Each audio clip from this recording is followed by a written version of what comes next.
ሲጀመር ግን ዳጣ በጣም ይስተረኛለች። መሳቅ መጫወት ነው እንጂ የልቧን ስታወራ እኮ በደንብ አትታይም። በቃ ለማውራት ስትሞክር እንባ ነው የሚቀድማት። እኔናት እንደው ምን ሆነ ይሆን ይመስለኛል። ጥሩ ህይወት ያሳለፈች አይመስለኝም። ለዛ ነው ካለ እድሜዋ በሳል የሆነችው። እንደው ናታን ሁሉ ጊዜ እነግርሃለሁ እያልኩኝ እስቲ እንደው ስለ አስተዳደጓ ስላሳለፈችው ህይወት ስለ ቤተሰቦቿ እንደው እስቲ አዘናግተህ ቀስ ብለህ ጠይቃት። አትመልስም እኮ ብዙ ጊዜ ሞክሬያለሁ። ወዲያው ነው የምታስቀይሰው። ናታን እሱ እንኳን ላንተ አይከብድም። እንደው እስቲ እንደምን ብለህ አውጣላት። ግን ለምን ፈልገሽ? አይ ምንም በቃ አይደል ዝም ብዬ ማወቅ ስለምፈልግ። እሱማ እኔም እፈልጋለሁ። እንደው ናታን ያደረ በደንብ አውጣላትና ሁሉንም ነገር ትነግረኛለህ። ችግር የለውም ሰላምዬ፣ እሞክራለሁ። እንዴ ምን ሆነሽ ነው ደግሞ አንቺ? ማማሮኩት ወጣስ ከናባዬ ጋር ነች። ባይኮ መጣች። ዳጣ አልመጣች? መጣች እንዴ ነጋ እስቲ ደውልላት። አልመጣችም እንዴ? አልመጣችም።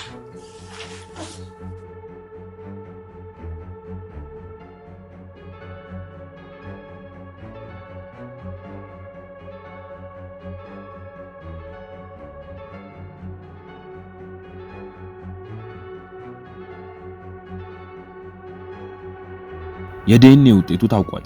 ዳሬና ዳጣን ለተከታታይ ቀናት እንቅልፍ የነሳቸው ለዳጣ የልጅነት ጥያቄዋን ለዳሬ ደግሞ እውነተኛ አባትነቱን የሚያረጋግጠው ውጤት በእጃቸው ገብቷል። ይሁን እንጂ ያንን ውጤት እስኪመለከቱት ድረስ ሁለቱም በአይናቸው እንቅልፍ አልዞረም ነበር። በተለይ ዳሬ ለቤተሰቦቹ ምን ብሎ መናገር እንዳለበት እያሰበ ሲጨነቅ ነበር። እንቅልፍ እየተኛ ለመሆኑን ያስተዋለችው ማርታም ዳሬ ምን ሆኖ እንደሆነ ያጋጠመው ችግር ካለ ለማወቅ አስባ ትጠይቀዋለች።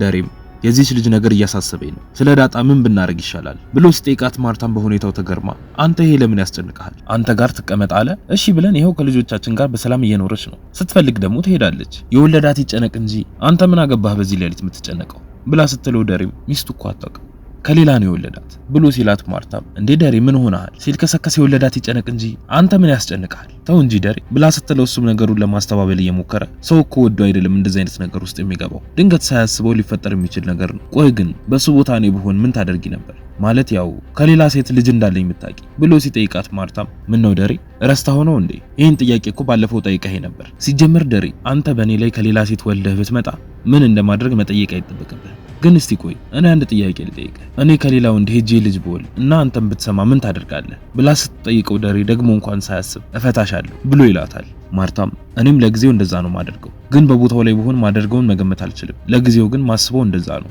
ብላ ትለዋለች። እሱም ልክ ነሽ፣ እርግጠኛ ሆኖ እንደዚህ ነው ማደርገው ብሎ ማለት ይከብዳል ብሎ ሲላት ማርታም ለነገሩ ተመስገን በእኔና በአንተ መሃል ይህ አይፈጠርም፣ ለዚህ እኮ ነው ያገባኸው የኔ አባት ስትለው ዳሬም በውስጡ የያዘውን ይዞ ይሄውልሽ ማርቲ ሰውን በዚህ መጠን ማመን አንድ ነገር ቢፈጠር እንደሚጎዳሽ ታውቂያለሽ አይደለ ብሎ ሲላት ማርታም ተው በቃ ምንም አይፈጠርም ይልቅ ናፍቀኸኛል ብለው ተቃቅፈው ይተኛሉ። በዛን ሰዓት ሁሉም የቤተሰብ አባላት ተኝተው ነገር ግን ናታንና ዳጣ አልተኙም ነበር። ተቀምጠውም እያወሩን በመሃል ዳጣ ስማኝማ እኔ አሁን ከዚህ ቤት ብወጣ ወይም ሌላ ሀገር ብሄድ ትፈልገኛለህ ብላ ስትለው እሱም ደንግጦ ምን አይነት ጥያቄ ነው ይሄ? ቆይ ልትወጪ ነው እንዴ ብሎ በፍርሃት ይጠይቃታል። ዳጣም በሁኔታው ግራ ተጋብታ አያው እንዲሁ ድንገት እንደዛ ቢፈጠር ምን እንደምታደርግ ማወቅ ፈልጌ ነው ብላ ስትለው ናታንም ተረጋግቶ እከተልሻለሁ፣ በምትሄጂበት ቦታ ሁሉ ፈልግሻለሁ፣ ምክንያቱም አንቺ ጥሩ ልጅ ነሽ ብሎ ሲላት ዳጣም ማ እኔ ባክ ተሳስተ ነው ትለዋለች። ናታንም ሐሳቡን በደንብ እንድታውቅ ፈልጎ አንቺ ጥሩና ቆንጆ ልጅ ነሽ፣ ለማንኛውም ደህና ደሪ ብሏት ወደ መኝታ ቤቱ ይሄዳል። ዳጣም እዛው ተቀምጣ ጧት ስለተፈጠረው ነገር ማሰብ ትጀምራለች። ከዳሬ ጋር ዲኤንኤ ለመመርመር ሲሄዱ ያወሩትን ዳሬ ተጨናንቆ መኪናውን ለራሱ መንዳት ከብዶት ነበር። ዳጣም ሁኔታውን አስተውላ ምንድነው ቆይ ሁሌም እንደዚህ ነው እንደምትነዳው አባዬ ወይስ አንተም እንደኔ ጨንቆህ ነው? ቆይ ለምን አይቀርብንም ብላ ሐሳቡን ለማስቀየር ስትሞክር ዳሬ ግዴታ ምርመራውን ማድረግ አለብን፣ አባትነት እምነት ቢሆንም ምርመራውን ግን የግድ ማድረግ አለብን፣ ለኛ ብቻ ሳይሆን ለሌሎችም ስንል ላንቺ ባልነግርሽም ግን እኔ ሳስብበት ነው የቆየሁት ብሎ ይላታል። ዳጣም ፈርታ ቆይ ልጅ ባልሆንስ በቃ ከዚህ ቤት ወጣለሁ አይደለ? አንተም ደግሞ አባትነትን ተጠራጥረሃል ብላ ስትለው ዳሬ አንቺ ልጅ ነሽ፣ ተጠራጥሬ አይደለም አትፍሪ፣ ገና እንዳየውሽ ነው ልጅ እንደሆንሽ ያወቅኩት አሁን የምናደርገው ምርመራ ደግሞ ይህንን ነገር በደንብ ያረጋግጥልናል ብሎ ይላታል። በመሃልም ከሐሳቧ ነቅታ ወደ መኝታ ቤቷ ትሄዳለች።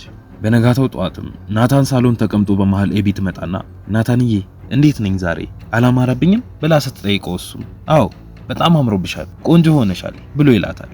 ኤቢም በቃ ሁሌ ቀሚስ ልልበስ አይደለ ብላ ስትለው ናታንም እንዴ እኔ ስላልኩሽ ብቻ ነው እንዴ ቀሚስ የምትለብሺው ብሎ ይላታል። እሷም አዎ ከዚህ በኋላ አንተ የምትፈልገውን ብቻ ነው የማደርገው ብላ ትለዋለች።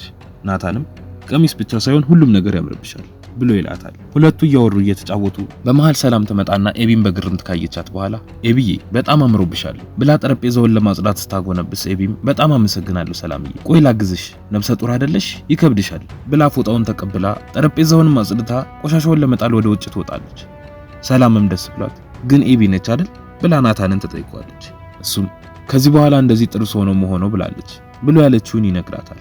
ሰላምም ለማሾፍ እየሞከረች ግን ደህና ናት አይደለ እብድ ቢጨመት ለአንድ ቀን ይባላል እስቲ እናያታለን ብላ ወደ ማድ ቤት ትሄዳለች። ኤቢም ቆሻሻውን ጥላት መለስና አጠገቡ ተቀምጣ አየህ አይደል አሁን ሰላምን ራሱ ማገዝ ጀምሬያለሁ፣ አሁን እኮ ተቀይሬያለሁ ብላ ስትለው ናታንም በዚሁ ከቀጠልሽ ከኔ ጋር ቤስት ነው የምንሆነው፣ ግን ምን ተገኝቶ ነው ብሎ ይጠይቃታል። ኤቢም ምንም እንዲሁ እኮ ጥሩ ሴት ሁኚ ስላልከኝ ነው እና ናታን ለምን ሱፐርማርኬት አብረኸኝ አትሄድም እኔም ወደዛ ልሄድ ነው ብላ ስትጠይቀው ናታንም በሐሳቧ ተስማምቶ ተነስተው ይሄዳሉ። በነጋታውም ጠዋት ነበር የደሬና የዳጣ ውጤት ደርሶ ወደ ሆስፒታሉ የሄዱት። ውጤቱን ከመቀበላቸው በፊትም መኪና ውስጥ ተቀምጠው ማውራት ይጀምራሉ። ደሬም በመሃል እስቲ ሳንገባ በፊት አንዴ ለመጨረሻ ጊዜ ጎዳና ስትኖር ያጋጥመሽ ንገሪኝ፣ እንደ አባት ሆኜ ለመጨረሻ ጊዜ ልስማሽ ብሎ ሲላት ዳጣም ምን ነው ደውለው ውጤቱን ነገሩህ እንዴ? ለማንኛውም የማረሰውን አንድ ታሪክ ልንገርህ። ያኔ ጊዜው ክረምት ነበር፣ 7 ዓመት አካባቢ ነው። እድሜን ያወቅኩት ለመጀመሪያ ጊዜ ጥርሴን ያወለኩት ያኔ ነበር። የዛን ቀን ላይ የሚያሳድጉኝ መንጩ ሰርተው ሸቤ ገብቶ ነበር። ኃይለኛ ነፋስና ዝናብ ስለነበረ የሆነ ሰውዬ ሲያልፋየኝና ሚጣ በርዶሽ ነው አይደለ ብሎ ጃኬቱን አውልቆ ሰጠኝ። እኔም በዛ ሰዓት በጣም እርቦኝ ስለነበረ ምግብ ግዛልኝ ብዬ ጠየቅኩት። ነገር ግን ኪስ ውስጥ ምንም አልነበረውም። ጃኬቱን ለኔ ሰጥቶ እሱ ግን ዝናብ እየተቀጠቀጠ ሄደ። ጃኬቱንም እንዳረኩ መጠለያ እየፈለኩ ባለሁበት አንድ ጥበቃ ነይ እዚህ ተኛ አለኝ። እኔም በርዶኝ ስለነበረ ገብቼ ተኛው። ከዛ እሱም ትንሽ ቆይቶ አጠገቤ ተኛ። አየህ አባ ሰው ሁሉ ክፉ ነው እንዳለን ያ ጃኬቱን አውልቆ ኪስ ውስጥ ምንም ሳይኖረው አልብሶኝ የሄደው ሰውዬ አለ። ሰዎች ሁሉ ደግሞ ጥሩ ናቸው እንዳለን ያ ጥበቃ አለ። እና እኔ እንደዚህ ነው የተሰራሁት፣ በእሳትና በውሃ ስስቅ ስጫወት የማይከፋኝ እንዳይመስል። ህይወት እንደዚህ ነው ያስተማረችኝ። ነገ ምንም ቢፈጠር አልደነግጥም። ያንተ ልጅ ብሆን ደስ ይለኛል፣ ካልሆነም ደግሞ በቃ አላለቅስም ብላ ትሏለች። ደሬም ሁሉንም በዝምታ ካዳመጠ በኋላ ለደረሰብሽ ነገር በሙሉ ኃላፊነት መውሰድ ያለበት ሰው አለ፣ አሁን ምን እንደሚፈጠር ሄደን ብሏት መኪናውን አስነስቶ ይሄዳል። በቀጣይ ምን ይፈጠር ይሁን? ሐሳብ አስተያየታችሁን ኮሜንት ላይ አጋሩ። ቪዲዮ ስንለቅ በፍጥነት እንዲደርሳችሁ የደወል ምልክቱን መጫን አትርሱ። የምንለቃቸው ቪዲዮዎችም ለብዙ ሰዎች እንዲደርስ ላይክ እንዲሁም ሼር ማድረግ አትርሱ።